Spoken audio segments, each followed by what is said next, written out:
কি সারা ঘর খুঁজা তোরে পাই না, তুই ফ্রিজে লুকাইছস কেন? সারা জীবন এসি রুমে থেকে বড় হইছি, আর ফোনের ঘরে আইসা ফ্যানটাও ঠিকমতো ঘুরে না। তুই এসি না কিনা পর্যন্ত আমি ফ্রিজের ভিতরেই থাকি। পুংটিটা তুই আজকেও খাইয়া ফেলাইলি।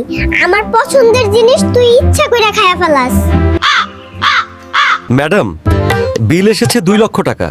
সমস্যা নেই, এই নিন কার্ড। আমার এত বড় ক্ষতি করলি, তুই আমার কার্ড থেকে 2 লাখ টাকা মাইরা দিছিস। আজ এইটা কথা কইবি না, টাকা ব্যাংক দিছে, সেই টাকা দিয়ে আমি শপিং করছি। তুই ব্যাংক রে ধর।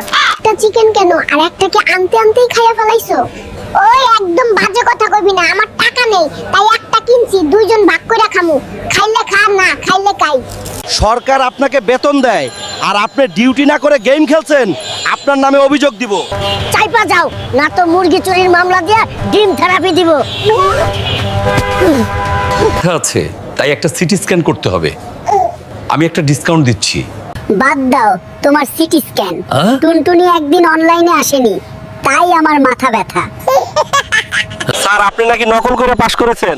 আরে মিয়া, নকল হোক আর আসল পাস করছি, এইটাই কত। এখন এসব ফাও পেছাল না পাইরা রাস্তা মাপো। বাটি হাতে নিয়ে কোথায় ছুটেছো? ও দাদা ভাই, পাশের বাড়ির কাকিমা পিঠা বানিয়েছে, আমি 3 বার গেছি, আরো 2 বার যাব। যদি দেয় তো দেবে। স্যার, আপনার গেম খেলা এবং পেট মালিশ করার রহস্য কি? ঘুড়ি বানাইতেছি, ঘুড়ি পুরুষের অহংকার বোঝো না মিয়া। তিনি আমাদের মাঝে আর নেই। আরে কি বলো এসব? বিষয়টি আমি দেখছি। নানি, তোমাকে একটা কথা বলিনি? নানু তোমার ব্যাগ থেকে টাকা নিয়ে পাশের বাড়ির বুড়িকে উপহার দিয়েছে। এই দুষ্টু বুড়ো, তোর শয়তানি এখনো যায়নি। ডাক্তার সাহেব, ওষুধে কাজ হবে তো? অবশ্যই হবে, কিছুদিনের মধ্যেই ঠিক হয়ে যাবে। ওকে, তাহলে চললাম। আরে বিল না দিয়ে কই যাও? যেহেতু কিছুদিন পর সারবে, তাই কিছুদিন পরেই দিয়ে যাব। মিস্টার, আজও কি আপনার পেটে সমস্যা? 10 মিনিটে অফিসে না আসলে আপনার আর আশা লাগবে না।